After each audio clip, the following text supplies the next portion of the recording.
suis très honorée d'être ici et je remercie vivement l'UNAFAM puisque je suis toute jeune dans mon processus de recherche, donc c'est vraiment un honneur d'être là. Et en réfléchissant comment j'allais introduire cette présentation cet après-midi, je me suis dit, bon, tu passes à l'horaire postprandial, je pense que c'est un des pires moments avec celui du début, donc il va falloir lutter contre l'épidémie de sieste digestive, d'autant plus que vous êtes très très bien installés ici dans cette salle. Et je repensais aux différents moyens, notamment l'introduction que fait souvent Graham Thornycroft devant une salle comme ça, c'est de demander qui parmi vous souffre ou a souffert d'un trouble psychique. Donc ça, c'était l'option numéro 1, que j'ai déjà vécu dans une conférence et qui est un moment très intéressant à vivre. Et la deuxième chose, c'était, je ne sais pas si vous connaissez les conférences TED, ou la manière de raconter une histoire finalement pour accrocher l'auditoire. Et en réfléchissant à ça et en procrastinant fortement devant mon ordinateur, j'ai passé pas mal de temps sur des conférences de personnes qui racontaient leur expérience de la maladie psychique. Et voilà, et je salue notamment l'intervention qu'on a eue ce matin de Florent Babiotte qui était vraiment remarquable. Et je me suis dit, c'est comme si moi aujourd'hui j'arrivais cet après-midi et de dire bonjour, je m'appelle Joanie, je suis schizophrène. Et là je me suis imaginé m'introduire comme ça devant vous. Et j'ai pris conscience vraiment de ce mot et de l'impact que peut avoir ce mot. Alors, a priori, on est ici entre personnes bienveillantes. J'ai bien dit a priori, j'espère que c'est le cas. Mais c'est vrai qu'à l'extérieur, ce mot-là a encore des conséquences extrêmement dramatiques pour les gens qui se présentent ainsi. Et je pense souvent à une personne que j'accompagnais à l'époque où je travaillais en institution psychosociale qui se présentait vraiment comme ça à tout le monde. Il disait bonjour Julien, schizophrène. Et c'était comme ça qu'il se présentait. Et je me disais mais alors soit il s'expose vraiment massivement à des situations de discrimination, de stigmatisation à l'extérieur, soit il a peut-être compris beaucoup plus de choses que moi. Et en travaillant sur le sujet de l'autostigmatisation, de la stigmatisation après coup, je me suis dit peut-être qu'il avait trouvé lui un moyen de résister à cette stigmatisation, finalement en faisant simplement le tri aussi des gens qui allaient l'accepter ou pas. Donc voilà, si vous êtes toujours avec moi après ça, j'ai décidé de vous présenter en fait en deux parties les résultats de recherches qu'on a menées récemment dans le laboratoire. Donc d'une part les résultats de la recherche qu'on a fait dans le cadre de mon travail de master et aussi les pistes d'intervention qu'on en découlé, parce que c'est vrai qu'on fait beaucoup de constats, on constate que ça va pas, qu'il manque des choses, mais après, il faut aussi aller à l'étape suivante, je pense, et puis proposer réellement des pistes d'action aussi pour répondre à ces différents défis. Donc, pour commencer, autostigmatisation, de quoi on parle? On en a passablement parlé déjà ce matin. La notion de stigmatisation a été abordée, les stéréotypes, et peut-être je vais m'attarder un peu plus sur l'autostigmatisation. Il y a d'abord, à la base, donc les stéréotypes. Je vais arrêter de bouger, comme ça ceux qui veulent faire la sieste, ils ont moins besoin de me suivre. Donc d'une part les stéréotypes. Donc maintenant, après ce matin, on sait tous bel et bien que les schizophrènes, bien sûr, ne sont pas fiables. Ça, on le sait. Ils savent pas non plus entretenir leur appartement. Ils payent généralement pas leur loyer, c'est bien connu. Et c'est certain, on l'a vu ce matin, ils sont assurément dangereux. Donc ça, c'est les stéréotypes qu'on entend tout à fait classiquement. Et s'ensuit les différentes discriminations qu'on a vues également, les limitations d'accès à l'emploi, les relations sociales qui s'appauvrissent, y compris les relations familiales, et la limitation d'accès au logement. La troisième phase de tout ce processus, c'est cette phase d'autostigmatisation, finalement l'internalisation des stéréotypes et des situations de discrimination vécues, à savoir finalement, il a été rapidement abordé ce matin, le why try effect, l'effet à quoi bon. Pourquoi je postulerais dans cet emploi? Je sais que pertinemment personne va m'engager, je suis pas capable de travailler. Je vais pas non plus essayer d'avoir un appartement de manière autonome parce que je sais que toutes les contraintes que ça va représenter, je pourrais pas les atteindre et y compris finalement les relations sociales. Je comprends tout à fait que les gens ne me parlent plus. D'ailleurs, j'ai rien d'intéressant à dire, etc. Avec toute une série de conséquences négatives qui sont de plus en plus documentées depuis une dizaine d'années dans la littérature. Le modèle progressif de l'autostigmatisation qui a été développé par Patrick Corrigan, qui a aussi été abordé ce matin, décrit vraiment un processus en 4 phases. Il y a d'une part la conscientisation du stéréotype, donc tout ce qui est stigmatisation perçue. Et là, on remarque qu'il y a 2 voire 3 types de réactions suite à ça. Il y a d'une part les gens qui sont pas spécialement, enfin qui semblent pas en tout cas touchés par ces stéréotypes, qui restent plutôt indifférents. Des gens qui développent une juste colère, donc qui au contraire vont davantage militer pour les droits, pour la reconnaissance, etc. Et une 3e catégorie de personnes qui développent ce processus d'autostigmatisation en commençant par adhérer aux stéréotypes entendus dans la société, les appliquer à eux-mêmes et jusqu'à avoir un préjudice majeur sur leur identité. C'est vraiment ce qui caractérise l'autostigmatisation. Donc ce qu'on sait, à nouveau, 70% des personnes avec un trouble psychique se sentent victimes de discrimination. Mais en Europe, donc l'étude européenne Gamian, dont vous avez peut-être entendu parler, qui a été menée dans 14 pays européens, montre que 41,7% des personnes avec une schizophrénie souffrent d'autostigmatisation. Et sachant qu'en France, je crois que vous avez à peu près 600 000 personnes, je crois, qui sont concernées par la schizophrénie. Voilà, je vous laisserai faire le calcul. Et on met de plus en plus en avant avec le concept du rétablissement que l'autostigmatisation fait partie d'une barrière majeure au rétablissement psychologique. À nouveau, la littérature, ce qu'on sait, elle nous montre bien que plus l'autostigmatisation est importante, plus les symptômes dépressifs augmentent. Ça, c'est quelque chose qui est largement démontré, sur lequel les études s'accordent presque toutes. Néanmoins, l'aspect relation avec les symptômes négatifs les liens sont pas encore clairement établis, mais on rejoint aussi des problèmes au niveau de la méthodologie, du type de mesures utilisées, etc. Donc ça, c'est encore des choses à examiner d'un peu plus près. Et par contre, ce qui est tout à fait clair, c'est que l'autostigmatisation altère également le fonctionnement social, les relations interpersonnelles. Donc suite à ça, s'en est suivi justement l'objectif de mon travail de master et qu'on a mené en fait dans le cadre d'un essai clinique randomisé du professeur Jérôme Favreau, qu'il effectuait pour tester l'efficacité d'un programme d'entraînement aux émotions positives dans la schizophrénie. Donc on a fait une analyse à partir des données qu'il avait récoltées dans le cadre de cet essai clinique, avec l'objectif finalement de pouvoir vérifier dans notre contexte à nous, avec les participants qu'on avait, si on trouvait également une association entre l'autostigmatisation et la dépression, et également l'évolution dans le temps. Donc ça, c'est qu'une partie des résultats. Il y avait également d'autres objectifs, mais c'est vraiment un des résultats majeurs de cette étude.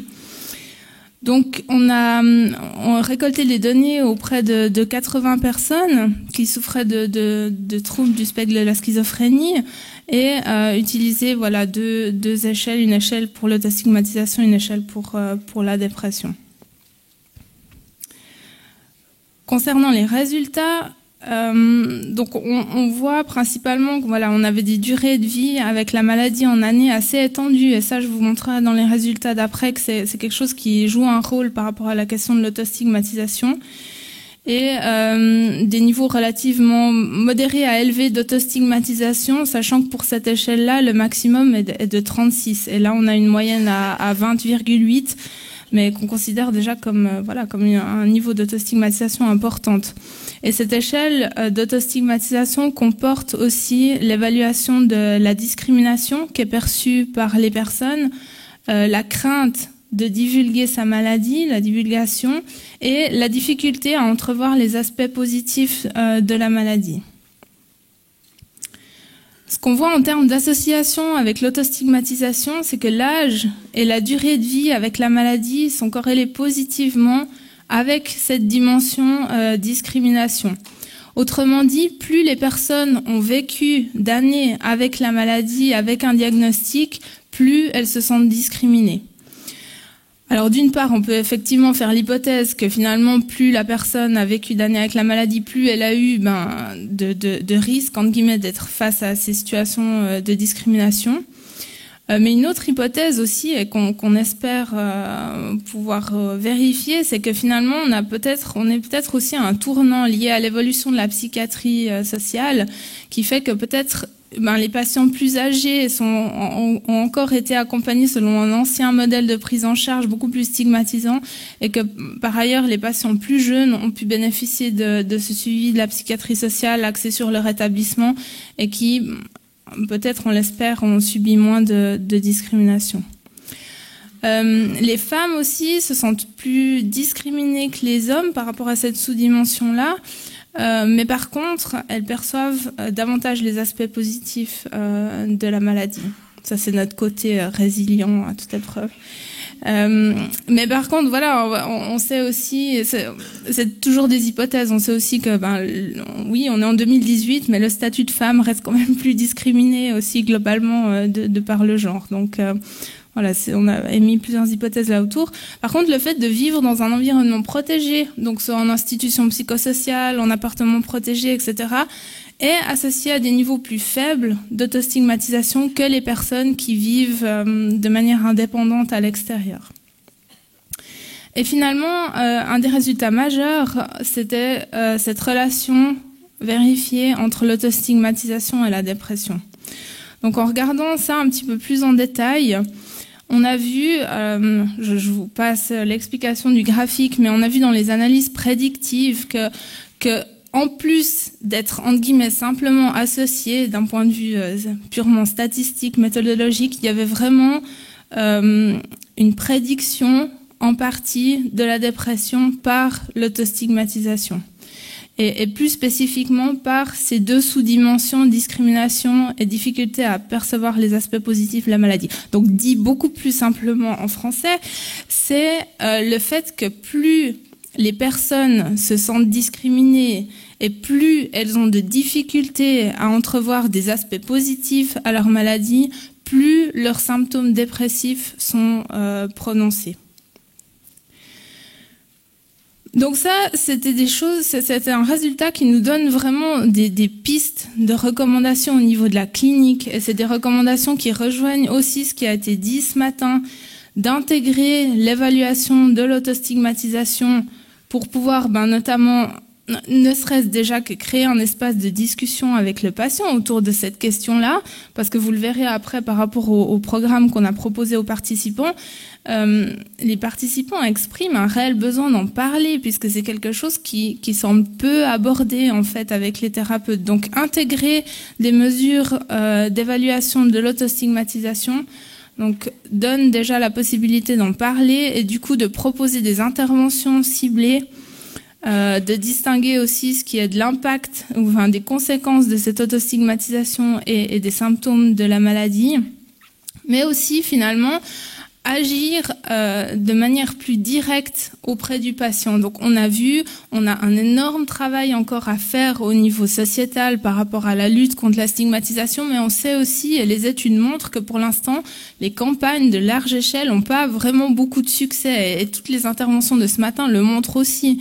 C'est que finalement, c'est vraiment compliqué d'aller changer ces mentalités-là dans la société, mais par contre, avec cette question de l'autostigmatisation, même si, à nouveau, l'origine, elle est sociétale, et puis c'est peut-être ça aussi le piège, il faut pas attribuer ça au statut de personne qui a une maladie, l'origine est bien sociétale, mais on peut utiliser l'autostigmatisation pour agir beaucoup plus directement sur les conséquences de ces stéréotypes-là, nous, aujourd'hui, au niveau du patient, et pas d'attendre en fait qu'on arrive à faire des campagnes de lutte contre la stigmatisation qui soient efficaces. Enfin, pour l'instant, ça semble effectivement compliqué, on l'a vu ce matin. Et puis, plus globalement, en parlant du rétablissement, de rappeler que c'est notre rôle aussi de communiquer sur sur cet aspect du rétablissement. On l'a vu aussi dans les stéréotypes que les soignants finalement eux-mêmes sont assez pessimistes quant au pronostic de la maladie. Et c'est aussi notre rôle finalement face au public de dire non, on peut être rétabli de la schizophrénie, on peut vivre. Je reprends les propos de ceux qui parlent beaucoup de ce modèle, une possibilité d'une vie riche et pleine malgré la maladie. Et ça, c'est aussi notre rôle de communiquer là-dessus.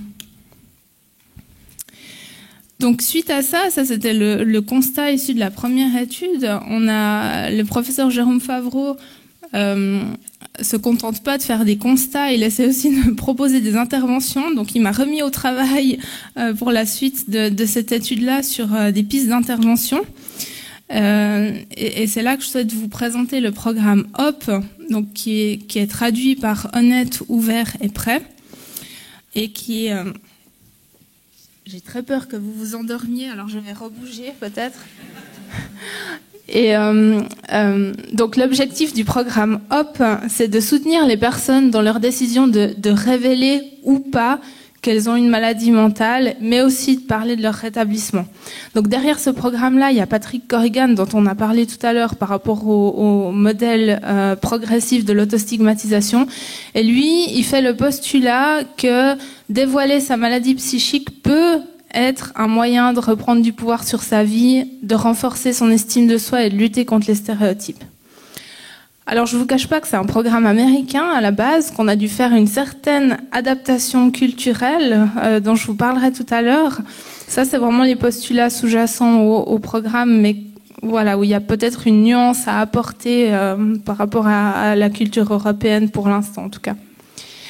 Donc l'auteur, Patrick Corrigan, il faut savoir qu'il est professeur psychologue émérite, sauf erreur, dans l'Illinois, mais il est aussi lui-même concerné par la maladie psychique. Et il a développé ce programme-là avec Robert Lundin, qui est l'équivalent de médiateur de santé pair aux États-Unis. Et il s'est aussi beaucoup appuyé sur les apports des usagers, et c'est ce qui donne aussi, je trouve, de la valeur à ce programme-là finalement. C'est un programme qui a été implanté pour la première fois en 2012, qui est reconnu vraiment comme pratique basée sur les données probantes, comme on dit. Il a été assez largement disséminé dans le monde, même s'il reste principalement utilisé aux États-Unis. Et puis, à notre connaissance, en tout cas, il n'était pas disponible en français jusqu'à maintenant. Donc, on a dû faire une certaine adaptation, je vous cache pas. Le format américain a été un petit peu compliqué à appliquer à notre contexte, puisqu'on parlait de séances de 2 heures, d'un cahier de 100 pages. Enfin, c'était relativement indigeste. Je sais pas comment ils font aux États-Unis, mais nous on a essayé de rendre ça le plus pertinent possible pour nos usagers. Donc c'est un programme court aussi. C'est un désavantage de ce programme à mon sens, c'est que c'est un programme bref en 3 séances d'1 heure et on revoit les gens en fait 1 heure, 1 mois plus tard pour connaître leur expérience durant ce mois de dévoilement ou de non-dévoilement. C'est accompagné d'un cahier d'exercice, d'un cahier pour les animateurs et il est surtout destiné à être animé par des médiateurs de santé pair. Si c'est pas possible avec un professionnel, mais je vous montrerai aussi dans les résultats, on voit là vraiment la plus-value qu'apportent les médiateurs de santé pair dans le cadre de ce type de programme. Donc les sessions un peu plus en détail. La première session s'intéresse à l'identification à la maladie psychique. Comment je m'identifie à la maladie? Est-ce qu'on parle de maladie? Est-ce qu'on parle de troubles? Est-ce qu'on parle de parcours de vie? Est-ce qu'on parle de difficultés? Donc là, les participants s'accordent sur les termes qu'ils souhaitent privilégier ou non. Et on commence par traiter des avantages et des inconvénients du dévoilement, mais aussi du non-dévoilement, parce que c'est aussi une chose importante à aborder quand on fait une sorte de balance décisionnelle comme ça.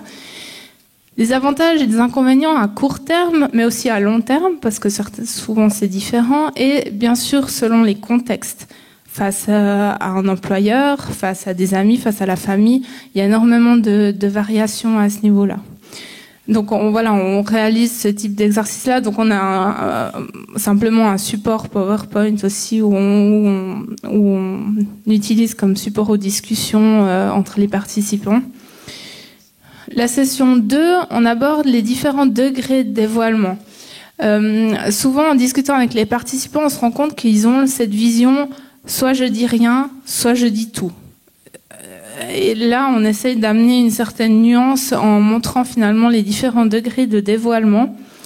Et là, typiquement, l'expérience aussi d'une médiatrice dans ce cas-là de santé père, c'est aussi très important puisque elle est dans le dévoilement comme ça indifférencié à tout le monde, mais elle a aussi traversé d'autres types de dévoilement. Donc là, elle apporte vraiment une énorme plus-value. On aborde aussi les réactions émotionnelles des gens à qui les personnes pourraient se dévoiler et comment reconnaître une personne idéale, entre guillemets, à qui se dévoiler et peut-être les personnes à éviter aussi. Et la dernière session, on réfléchit ensemble à qu'est-ce qu'on met dans notre discours, comment on raconte notre histoire. Et là, je reviens aussi à ce qu'on a dit ce matin, finalement. Qu'est-ce qu'on peut montrer qui est similaire au parcours de quelqu'un d'autre qui n'a pas une maladie, finalement. Ou comme disait Florent aussi, finalement, c'est pas à la base que des parcours compliqués, difficiles, comme souvent les gens ils imaginent. Ça peut être des parcours d'enfance, d'école tout à fait communs, où les gens en face peuvent se reconnaître, et puis de montrer que, à un moment, sans plus d'explications que ça peut basculer, et que finalement ça peut aussi tout aussi bien arriver à la personne qu'on a en face. Donc de mettre en avant les similitudes de parcours, c'est aussi une chose importante. Puis après on discute de différentes techniques, comme utiliser l'humour, ne pas forcément dramatiser, mais nommer quand même les choses. On discute autour de ces différentes techniques. Et puis on finit par un récapitulatif du programme et de où se situent maintenant les gens par rapport à cette décision-là. Donc, pour tester l'adaptation de ce programme en français, on a mené une étude pilote dont les résultats sont partiellement sortis et que je vais vous présenter juste après, auprès de 30 participants, tout diagnostic confondu, puisque la question du dévoilement concerne tout le monde. Et on a essayé de créer des petits groupes. Ils ont été animés par justement ma collègue qui est père praticienne en santé mentale. En Suisse, on dit comme ça, médiatrice de santé père, et par moi-même du coup, parce que ça reste, c'est une réalité. En Suisse aussi, ça reste compliqué d'avoir des médiateurs de santé père en nombre suffisant pour nous accompagner dans ce genre de projet. Et puis, on a mesuré l'acceptabilité et la faisabilité de ce programme pour voir dans quelle mesure, après, les institutions pourraient l'utiliser, et afin vraiment de pouvoir offrir un programme qui soit le plus pertinent pour les usagers et qui soit construit et adapté avec leurs apports. C'était finalement, on allait plus pour avoir leur retour sur le programme que pour leur proposer la participation au programme. Et puis, on a mesuré aussi l'autostigmatisation avant et après le programme. Donc, ce qu'on voit, on a été très agréablement surpris, notamment par le taux de participation aux séances. Les gens sont venus à la première séance, mais sont restés pour les autres séances. Donc, c'était quelque chose qui nous a vraiment ravis. On a eu des retours très positifs là-dessus, que je vous présenterai aussi juste après. Au niveau de l'autostigmatisation totale, donc on a utilisé l'échelle ISMI, dont on a parlé aussi ce matin, qui est la plus largement utilisée dans les études sur l'autostigmatisation, et qui a été utilisée justement dans cette grande étude européenne, où on a des moyennes similaires à leurs résultats. Il faut savoir que donc là, c'est des scores moyens, et ça s'étend de 1 à 4, sachant qu'entre 3,5 et 4, c'est déjà des niveaux, c'est des niveaux sévères d'autostigmatisation. Donc on est entre des niveaux modérés à sévères tout de même d'autostigmatisation, avec typiquement pour l'aliénation. L'aliénation, c'est le sentiment de pas être un membre à part entière de la société, et on voit que c'est quelque chose d'assez prégnant pour les participants. Alors, on a proposé des questionnaires aux participants où, d'une part, ils avaient simplement des scores à cocher à des propositions, mais aussi ils pouvaient inscrire eux-mêmes des remarques. Donc il y a un mélange un petit peu d'apports qualitatifs et plus quantitatifs. Mais la plupart ont beaucoup apprécié que ce soit animé par une médiatrice de santé pair. C'est quelque chose de vraiment central. En gros, quand j'étais seule à l'animer, ils étaient extrêmement déçus.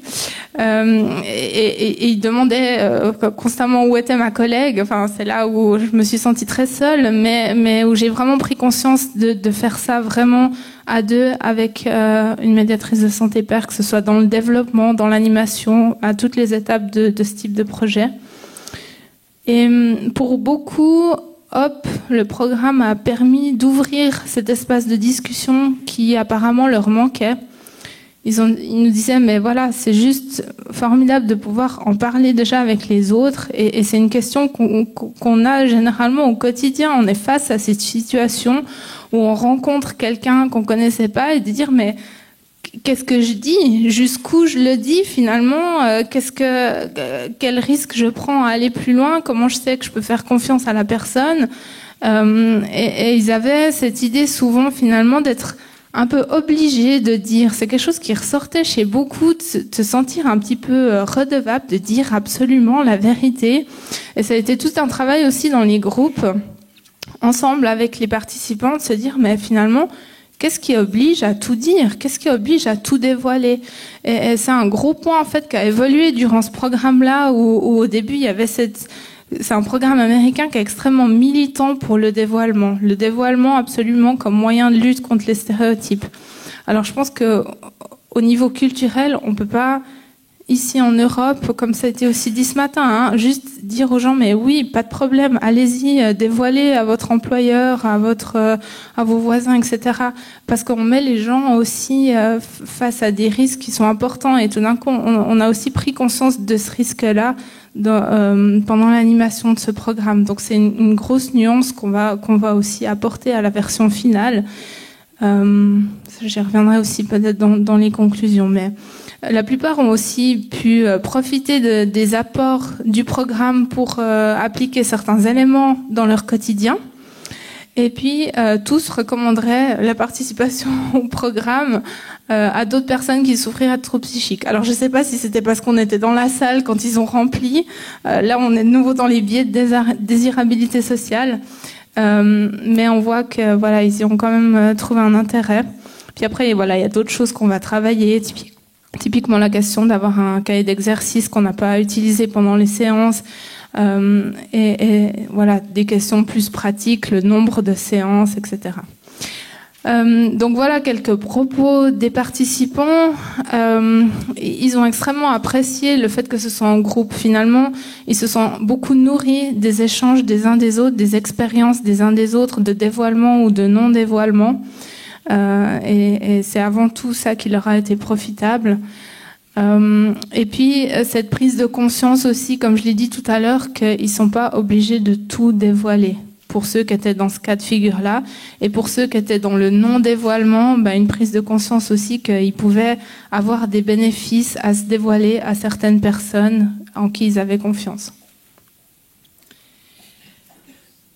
Par rapport à ce qui leur a manqué et les adaptations qu'on aura aussi à faire, c'est vrai qu'il y avait tout un volet dans le programme de base qui proposait des jeux de rôle, des mises en situation. Là, c'est des choses que les participants ont besoin, demandent d'être mis en situation, d'être face à un employeur, face à des amis, et de pouvoir réfléchir comment ils abordent ça, est-ce qu'ils l'abordent ou non. Donc ça, c'est des choses qui seront aussi réadaptées. Donc rapidement, par rapport on peut pas parler d'effet sur l'autostigmatisation puisque c'est une étude pilote, je tiens bien à le dire. On voit certes qu'il y a une diminution dans les différentes moyennes de cette échelle d'autostigmatisation, mais ces différences sont pas significatives. Dans une étude pilote, on peut que parler d'éventuellement de tendances. Et on voit des tendances à la baisse au niveau de cette autostigmatisation, des tendances plus importantes dans certains domaines que d'autres, mais c'est quelque chose qui est vraiment encourageant parce que on se disait, mais ce postulat de Corrigan qui dit que le dévoilement permet l'autodéstigmatisation, bon, est-ce que vraiment c'est la réalité? Et les participants nous disent que oui, en fait, on leur a posé la question à la fin du programme, ils disaient mais oui, traiter de cette question du dévoilement, ça contribue à l'autodéstigmatisation. Eux, ils voyaient très clairement le lien et on le voit, ou en tout cas on le pressent dans les tendances des résultats. Donc en conclusion, peut-être que dévoiler sa maladie psychique peut être une stratégie effectivement pour reprendre du pouvoir sur sa vie, mais à nouveau, on va apporter une grosse nuance que c'est pas une stratégie qui est valable forcément pour tous ni à toutes les périodes de la vie. Ça, c'est aussi quelque chose qui a été largement mis en évidence par les participants.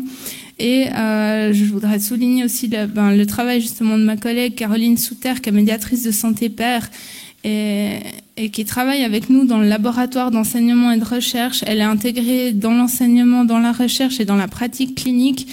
Et pour nous, c'est vraiment un élément central de l'équipe. Je pense que sans elle, ce programme, il n'aurait pas eu lieu et il serait pas ce qu'il est aujourd'hui. Et j'aimerais finir là-dessus. C'est vraiment central, crucial, primordial de les intégrer dans nos activités cliniques et de recherche. Voilà.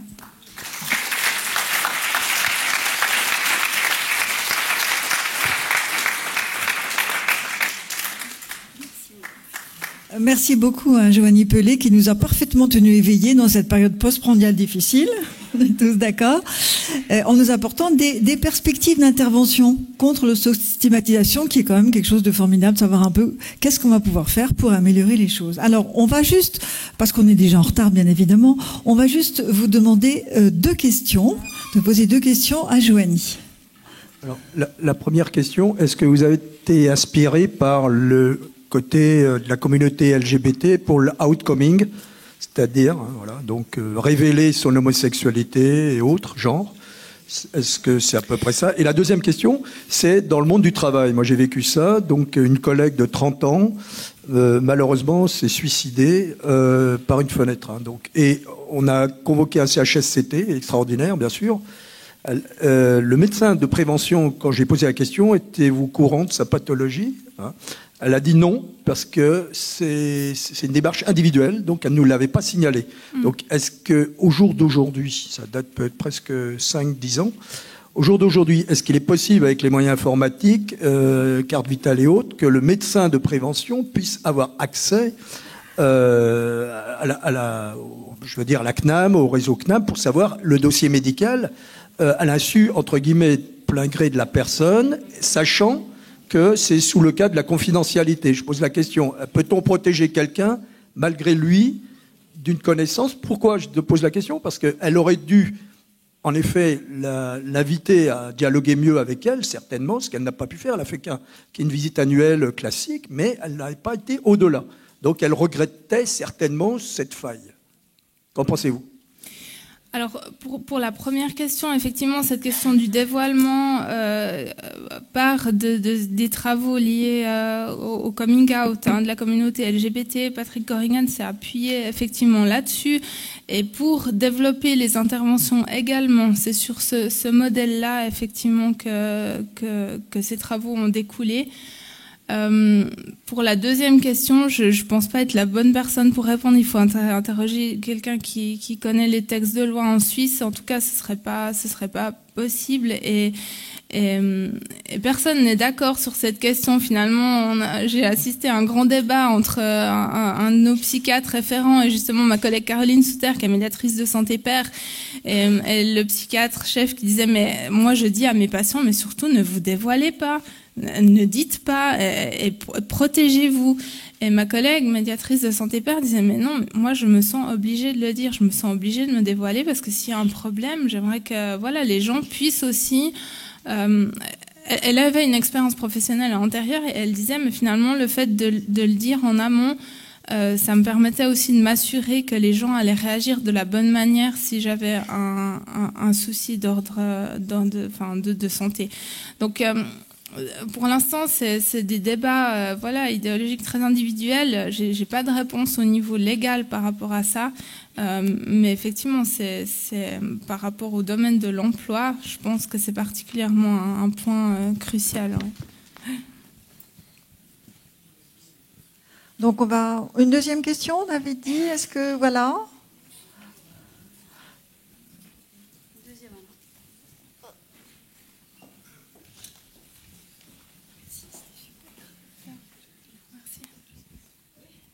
Bonjour. Simplement une précision, parce que vous vous êtes présenté seul et vous parlez de Caroline Sutter. Pouvez-vous nous dire si elle a été invitée? Parce que je trouve que ça aurait absolument doublé le poids de votre intervention si elle l'avait présentée avec vous. Bien sûr. Toutes nos interventions autour de ce programme-là se sont faites à deux. On est allé à Lille, à Lyon, effectivement. Généralement, on fait ça à deux. Dans ce cadre-là, voilà, je suis seule pour le faire parce qu'il y avait en partie mon travail de master, mais je suis tout à fait complètement d'accord avec vous. Et généralement, la portée effectivement de l'intervention quand on fait ça est plus que doublée, tout à fait. Ouais, merci.